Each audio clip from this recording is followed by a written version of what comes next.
They called me a burden. Not once. Not in anger. But as a calm, calculated statement, spoken over dinner in Venice, and accidentally broadcast through a phone they forgot to hang up. My name is Avery Bennett.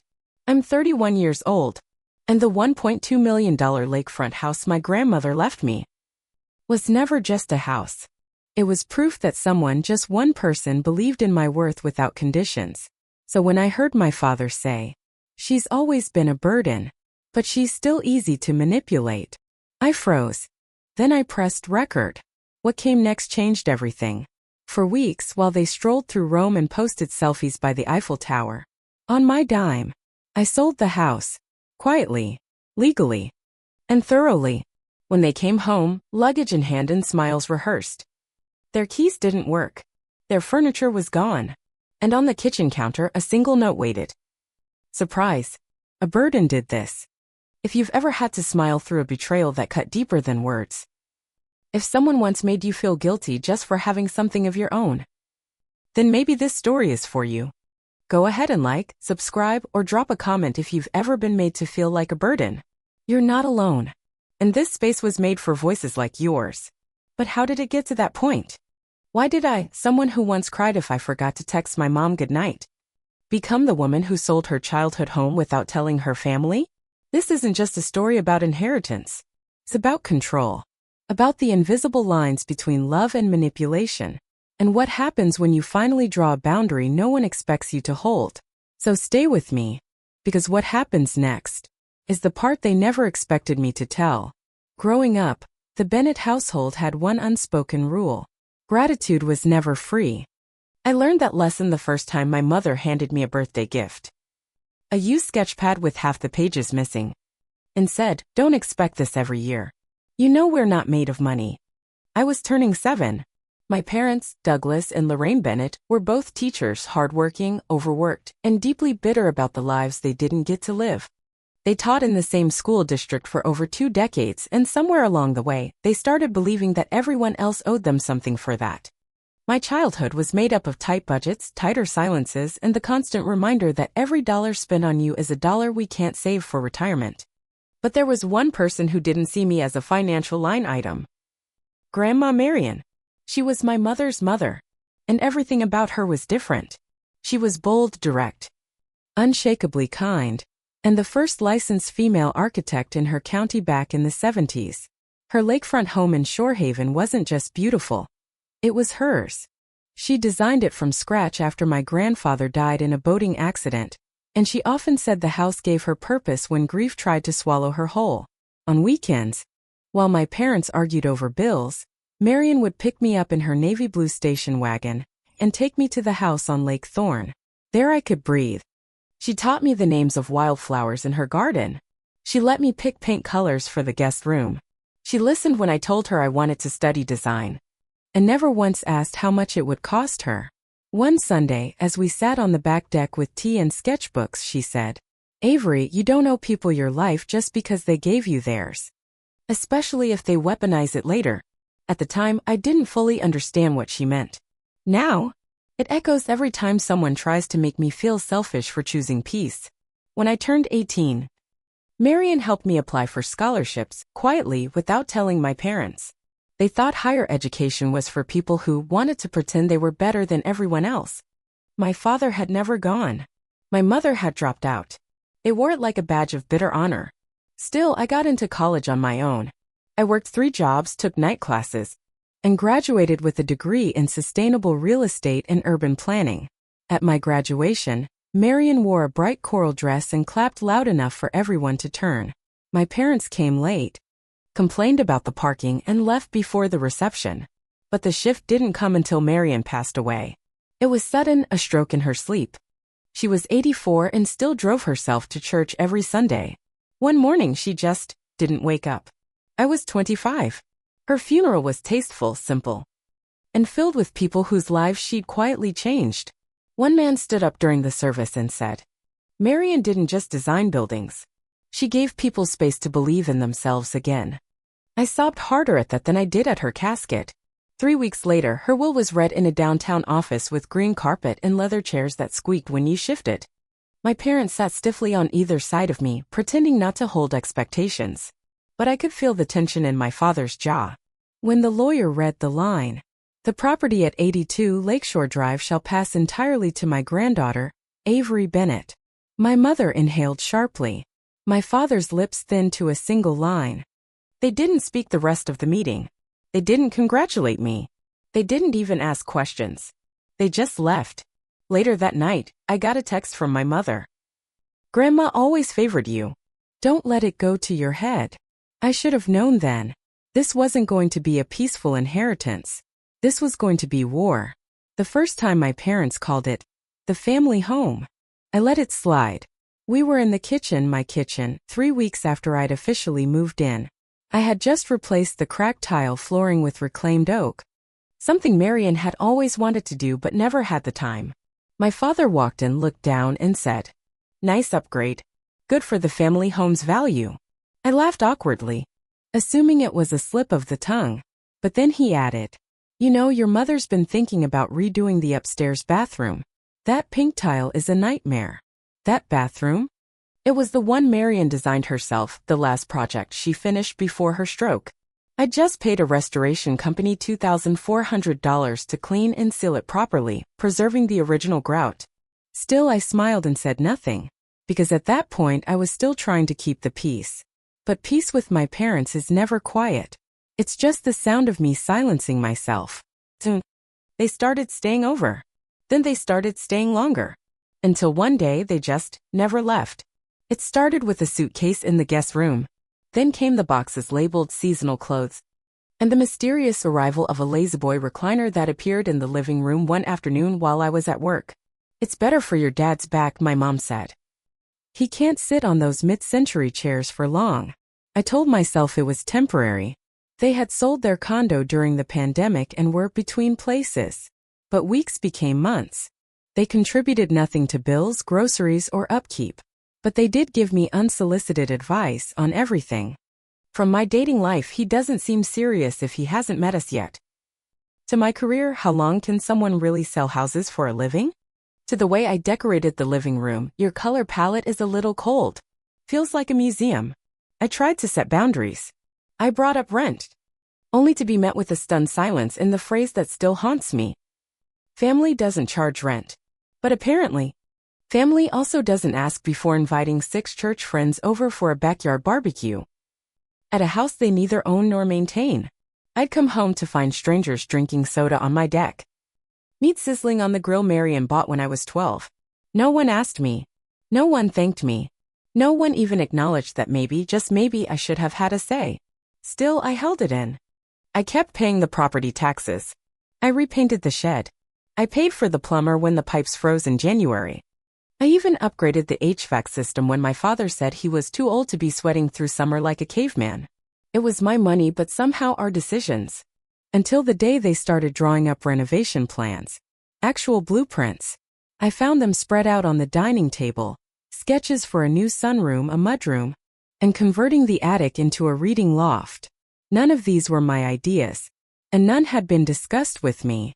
"We've always dreamed of having a proper breakfast nook," my mother chirped. "Marian's house has the perfect bones for it." I stared at her. Marian's house? It was as if I didn't exist. As if the deed bearing my name in bold, legal font was just a suggestion. That night, I sat on the dock behind the house and stared out over Lake Thorne. The water was still, silent, almost mocking in its calm. And for the first time, I asked myself a question I never thought I'd have to ask. Is it possible to lose something you legally own just because you didn't protect it emotionally?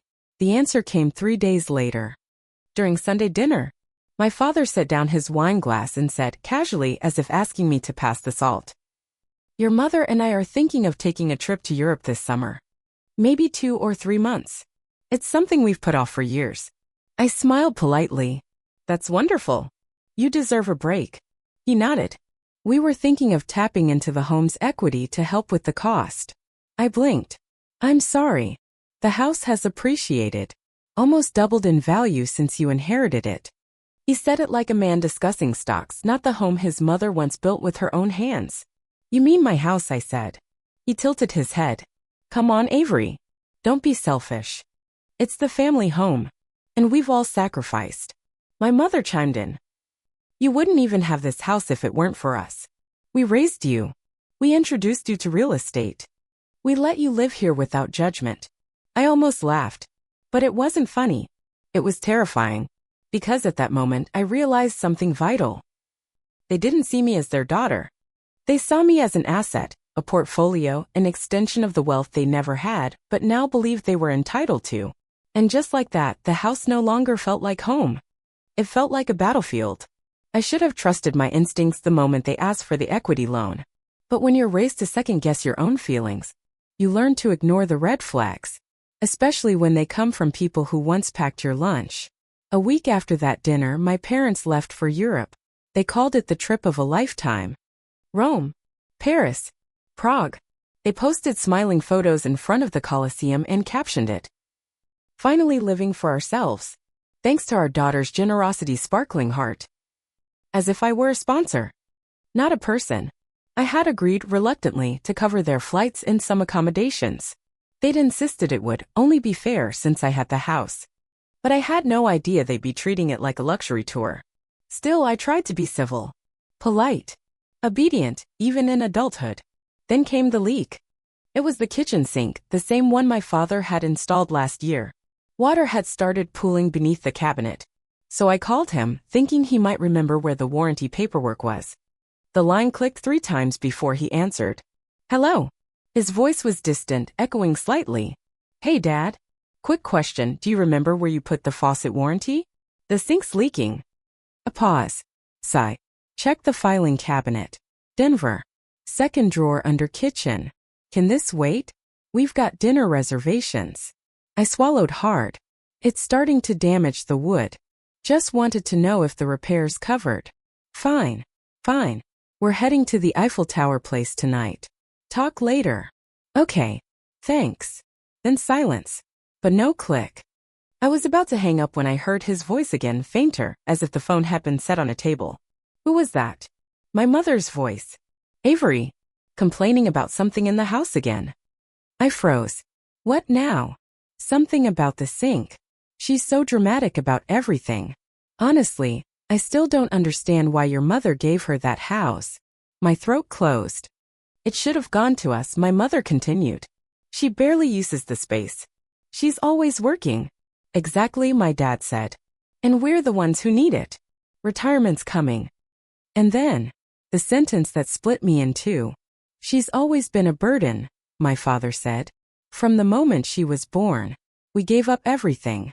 Now she's hoarding this house like it's hers alone. I couldn't breathe. We'll talk to her when we get back, my mom added. Ease her into adding us to the deed. Remind her how much we've done. She's weak, my father said. Still desperate for approval. We'll guilt her into it. Just like we did with the trip. Their laughter. The same synchronized chuckle I'd grown up hearing after every lesson they gave me. Suddenly felt like knives. I wanted to hang up. I wanted to throw my phone across the room. Instead, I reached for my other phone, pressed record, and sat there shaking. Worst case, my mother added. We're already living there. Possession's 9/10 of the law, right? We'll take the master bedroom. She barely sleeps there. She should be using her money to support us, not building some real estate career. It went on like that for 15 more minutes. A symphony of entitlement, manipulation, and quiet cruelty. When the call finally disconnected, I sat in silence. Heart pounding. Hands numb. I played it back once. Then again. And again. Each time, the word burden hit like a slap. Each time, I felt another piece of me fracture. But beneath the heartbreak, something else stirred. Cold, clear, and razor sharp. Resolve. For years, I had let them guilt me, gaslight me, live in a home they didn't earn, dictate decisions they didn't pay for, and rewrite history as if I was the one indebted to them. But now I had proof. And I had no intention of letting them walk back into my house, into my life, as if nothing had changed. Because everything had changed. That night, I didn't sleep. I opened a spreadsheet instead. A plan began to take shape. Timeline, 3 weeks. They were due back in 22 days. Goal, sell the house. Discreetly. Legally. Irreversibly. Step 1. Call a lawyer. Step 2. Call a realtor. Step 3. Empty the house, relocate, and disappear before their plane even touched American soil. I would do this like Marion would have done it. Methodically. Elegantly. Without drama, but with devastating precision. Because if I was truly a burden, then it was time to lift that weight. For good. I called the attorney first. Her name was Rachel Kim. Someone I'd met during a property dispute case at my firm a year earlier. Smart, efficient, allergic to small talk. Exactly what I needed. I told her everything. Minus the emotion. Just the facts. They've lived in the house rent-free for almost 4 years, I said. I paid for everything: utilities, taxes, repairs. The deed's in my name alone. But now they're abroad and I've discovered they're planning to manipulate me into handing it over. She didn't blink. Do they have any legal claim? I asked. None, she replied. This isn't a marital dispute. There's no tenancy agreement. You have full ownership. You can sell the property tomorrow if you want. I exhaled. For the first time in days. Something inside me settled. I wasn't crazy. I wasn't being cruel. I was simply exercising my rights. What about their stuff? I asked. They left it behind. Technically, you should give them notice. But given the circumstances, I'd recommend moving everything into a paid storage unit under their name. That way you're protected. Take photos. Keep receipts.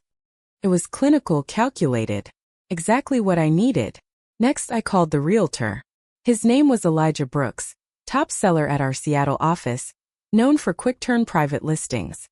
He was also discreet, which was critical. I need this sold in 3 weeks, I said over coffee the next morning. No signs. No public listings. Private buyers only. Preferably cash. He blinked. That's ambitious. Any particular reason? I looked him in the eye. Let's just say I need this done before my past shows up on my doorstep again. He nodded slowly. Elijah took photos.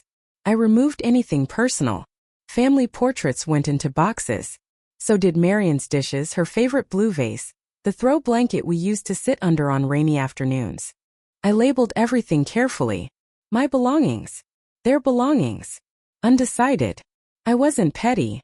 If I couldn't prove something was mine, I gave them the benefit of the doubt. The storage unit I rented was climate-controlled, 6 months prepaid, and located 20 minutes from their old condo. I scheduled the movers myself. They came on a Thursday morning, 3 trucks. 2 crews. 1 for my things. 1 for theirs. And 1 for the things I hadn't decided about yet. By the end of the day, the house was empty. Silent. Weightless. I moved into a short-term rental in Olympia, 2 hours south. Furnished. Dated. Under a different name on the lease. I opened a new bank account at a credit union my parents had never used. Bought a new phone with a new number. Created a new email address and disabled the old one. Every document, birth certificate, passport, Marion's will. The property deed went into a safety deposit box. I wanted no trace of me left behind. At least not one they could follow. But despite the cold efficiency of my planning, some moments still cracked me open. Like when I found an old letter from Marion tucked into the back of her sewing kit. Avery, if you're reading this, then I'm probably not around anymore. I just want you to remember, this house was never meant to be a burden. It's meant to be your beginning. Don't let anyone rewrite your worth. You already know who you are. I cried for an hour on the floor. Then I wiped my face and kept going. Because they were returning in 4 days. And the closing was in 5. Elijah texted me the buyer's final offer. $1. $175 million. All cash. They wanted to close immediately. I signed. On the morning of the closing, I put on a navy suit, pulled my hair back, and walked into the title office with the quiet confidence of a woman no longer willing to apologize for surviving. I signed the documents. Watched the transfer process. Collected the check. No regret. No hesitation. Just clarity. The movers delivered my furniture to the new apartment that afternoon. The 3rd truck, filled with my parents' belongings, headed to the storage facility. I left the unit number, lock code, and a printed inventory list mailed to their hotel in Prague. I also left one final thing behind. A note. It sat neatly on the marble counter in the kitchen they once claimed as ours. right where the pink tile Marion chose still shimmered. Surprise! A Burden did this. They landed on a Monday. I knew the exact flight, the gate number, even the weather forecast in Seattle that day. Cloudy. 61 degrees. Perfect for confrontation. But I wasn't there. I was 2 hours away. Barefoot on the balcony of my temporary apartment, sipping coffee while staring out over a rain-soaked courtyard. At exactly 3:12 p.m., my old phone, the one I kept powered on but muted, lit up with the first voicemail. Avery, what the hell is going on? We just got home and our key doesn't work. Call us immediately. My father's voice. Sharp. Irritated, more confused than angry. That would change. 10 minutes later, a text. Why is the house empty? Where are our things? You better not have done something stupid. An hour after that. Another voicemail, this time from my mother. Sweetheart, we're very worried about you. Please call us. We just want to know you're safe. Her voice trembled in all the right places. She had a talent for that. I said nothing. By sunset, the tone had shifted. This is theft. My father barked in the next message. You can't just sell a house out from under your own parents. We'll call the police if you don't respond. Followed by, this is your fault. You're ungrateful. Selfish. You've always been that way. Followed by, we found your note. That one came at 11:42 p.m. A whisper instead of a shout. I don't know what you think you heard, my father said. But you've made a terrible mistake. This was our home too. We'll be speaking with an attorney. I turned off the phone. Let them stew. Let them hire a lawyer. Let them file complaints. Let them scream into voicemails and slam doors in a house that no longer belonged to any of us. I owed them no explanation. And for the first time in my life, I didn't feel guilty about it. The next morning, Jamie, my colleague at the firm, texted me. Your parents just showed up here. Caused a full scene in reception. Boss told them you're on vacation and had security walk them out. Everything okay? I replied with 2 words. Family drama. She didn't ask more. She didn't have to. Later that afternoon, I got a call from my boss herself. They made some wild accusations, she said gently. Said you sold their home illegally. Claimed you manipulated them out of ownership. I stayed quiet for a beat. Then I answered calmly, directly. The house was mine. Left to me in my grandmother's will. The deed was solely under my name. They lived there by my generosity. Not entitlement. I discovered they planned to pressure me into transferring ownership, so I removed myself and the asset. Another pause. Then, thank you for clarifying. They've been banned from the premises. Let us know if you need anything. I hung up and sat still. This was what boundaries felt like. Uncomfortable. Quiet. But strangely empowering. Over the next 3 days, I checked my voicemail once a day. The messages were chaotic symphonies of blame and denial. You misunderstood. You betrayed us. We just wanted to feel secure. You're overreacting. We took care of you for years. This is how you repay us? I saved each one. Labeled. Archived. By the end of the week, the storage facility confirmed that the access code I left had been used. They'd found their things. That night, I poured myself a glass of wine and watched the sunset without needing to explain where I was going or why I didn't answer my phone. The guilt didn't vanish overnight. But the space to breathe? That came quickly. I started therapy the following week. My new therapist, Dr. Lillian Shore, specialized in family systems and emotional enmeshment. She listened patiently as I laid everything out. The childhood emotional debt ledger. The invasion of boundaries. The final phone call that cracked it all open. When I finished, she leaned back and said, "What you did wasn't cruelty. It was clarity." That word stayed with me. Clarity. Because for the first time I wasn't reacting, I was choosing. Choosing myself. Choosing peace. Choosing truth over performance. 2 weeks later, an email arrived in my new inbox. Subject line. Let's talk this out. From my mother. The message was long. Flowery. Filled with conditional apologies. We're sorry if you felt hurt. We never meant to make you feel used. Perhaps we were too comfortable, but you never said anything. Then came the ask. If you still have the proceeds from the house sale, perhaps we could use a portion to buy something smaller. Something we can all share this time together. I didn't reply. Instead, I forwarded it to Rachel Kim, my attorney, with one sentence. If they escalate again, I want to be ready. 3 months after the house sold, I bought a place of my own. Not Marion's house. Not anyone else's legacy. Just mine. It was a 2-bedroom condo in Tacoma, modern, light-filled, with wide windows that overlooked a quiet tree-lined street. Nothing fancy. No lake. No ghosts. But when I turned the key that first day and stepped into the silence, it felt like something I hadn't known I needed. Permission. To exist. Without owing anyone for it. I decorated slowly. A warm leather sofa. A splash of teal on the walls. A bookshelf for all the architecture books Marion once gave me. I framed a photo of her, not in front of her house, but in her workshop. Sleeves rolled, smile proud, blueprint in hand. That was who I wanted to become. And maybe who I already was. I didn't block my parents. I didn't have to. I'd already done something far more powerful. I stopped explaining myself. I stopped answering emails laced with manipulation. Stopped translating guilt into obligation. Stopped believing that silence was safety and that kindness meant surrender. Instead, I focused on building. Not houses. Not walls. But boundaries. I launched a small workshop series through my firm. Foundations, Financial Boundaries in Family Life. It wasn't flashy, but the first Saturday 17 people showed up. A young woman who'd co-signed a loan for her brother and got stuck with $40,000 of debt.